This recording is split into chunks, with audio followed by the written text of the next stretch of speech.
যারা ভাই বোনের সম্পর্কে বিশ্বাস করেন না, কিছু পিচাস, কিছু পশুবৃত্তি বা অসুরবৃত্তি মনোভাবের মানুষ, তাদের এই সমাজে থাকা উচিত না। আমি বিশ্বাস করি যে আইন কঠোর সাজা দিয়ে তাদের দেবে। যেরকম আমাদের বোনেরা যেরকম আমাদের দীর্ঘজীবন কামনা করছে, আজকের দিনে আমাদের সব ভাইদের শপথ নিতে হবে এই বোনেদের সম্মান রক্ষায় যদি প্রাণ যায় যাক, তবু যাদের এই অসুর বৃত্তি যাদের আছে তাদের এই সমাজ থেকে বার করে দিতে হবে। কারণ একটা নারীর অসম্মান নয়, এটা একটা সমাজের অসম্মান, আমাদের মানব জাতির অসম্মান হয়। সুতরাং আমরা সবাই এটার সাথে we are all affected, this society is affected. ঘটনাটি ঘটেছে গতকালকে এসএসকেএম হাসপাতালে এসেছিলেন 15 এক নাবালিকা এবং সেক্ষেত্রে সে চিকিৎসা করানোর জন্য ওপিডিতে চিকিৎসকের কাছে দেখাতে এসেছিলেন।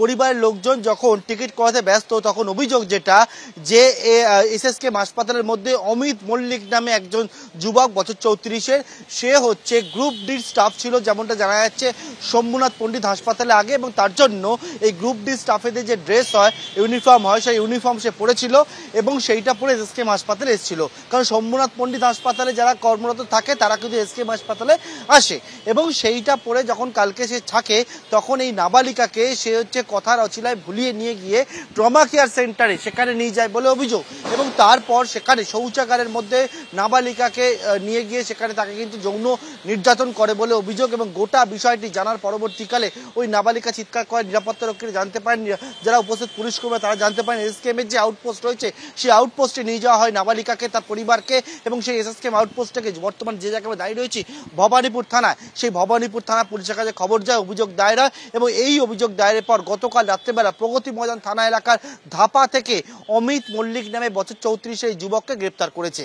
এবং এই অমিত মল্লিক হচ্ছে এসএসকেএম হাসপাতালে আগে তার যাতায়াত ছিল, শম্ভুনাথ পণ্ডিত হাসপাতালে গ্রুপ ডি স্টাফ ছিল, এবং এই অমিত মল্লিক বর্তমানে এনআরএস হাসপাতালের কর্মী বলে জানতে পারা যাচ্ছে।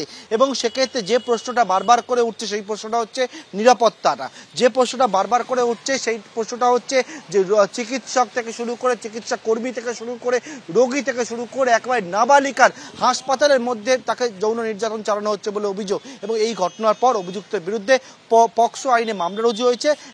রাজ্য এবং রাজ্যের বাইরে একাধিক জায়গায় নারী নিরাপত্তা প্রশ্নের মুখে। প্রথমে আপনাদের দেখাচ্ছি এসএসকেএম এ যেখানে নাবালিকাকে যৌন হেনস্থার অভিযোগ উঠছে, আর অন্যদিকে গাইঘাটার ঘটনা গতকালই প্রকাশ্যে আসে, যেখানে চিকিৎসকের বোনকে শ্লীলতাহানি করার অভিযোগ ওঠে। আর অন্যদিকে বীরভূমে স্বাস্থ্যকেন্দ্রে রক্তাক্ত হলেন নার্স, দক্ষিণেশ্বরে মহিলা শ্লীলতাহানির অভিযোগ। আর অন্যদিকে উলুবেড়ে আগে আমরা দেখেছি এক মহিলা চিকিৎসক, তাকে আক্রান্ত হতে হয়, যে ঘটনায় এক হোমগার্ড সহ 3 জনকে আগেই গ্রেফতার করা হয়েছে। এরই পাশাপাশি বেঙ্গালুরু আর সেখানেও এক বাঙালিকে গণধর্ষণের অভিযোগ উঠছে। আর শুরুতে এসএসকেএম এর ঘটনা রাখবো আপনাদের সামনে, যেখানে এক নাবালিকাকে যৌন হেনস্থার অভিযোগ, একেবারে ট্রমা কেয়ারে শৌচাগারে নিয়ে গিয়ে যৌন হেনস্থা করা হয়েছে এমনই অভিযোগ উঠছে। আর এই অভিযোগে গ্রেফতার করা হলেও এনআরএস হাসপাতালের এক কর্মীকে। অভিযুক্ত অমিত মল্লিক, তাকে গ্রেফতার করেছে ভবানীপুর থানার পুলিশ। ধৃত আগে শম্ভুনাথ পণ্ডিত হাসপাতালে গ্রুপ ডি পদে কাজ করত এবং এসএসকেএম হাসপাতালেও যাতায়াত ছিল অভিযুক্ত অমিত মল্লিকের। কাজ করার সুবাদেই এসএসকেএম হাসপাতালে ঢোকে অভিযুক্ত অমিত মল্লিক, এবং যেটা জানা যাচ্ছে যে বুধবার এসএসকেএমে ঢুকে নাবালিকাকে ভুলিয়ে ট্রমা কেয়ারের শৌচাগারে নিয়ে যাওয়ার অভিযোগ রয়েছে তার বিরুদ্ধে। গতকাল ওপিডিতে চিকিৎসা করাতে আসা এক নাবালিকা চিকিৎসা করাতে আসে এবং সেই সময় নাবালিকাকে ভুলিয়ে ট্রমা কেয়ারে নিয়ে যায় অভিযুক্ত। আর সেই অভিযোগের ভিত্তিতে অভিযুক্ত অমিত মল্লিক, তাকে গ্রেফতার করেছে ভবানীপুর থানার পুলিশ।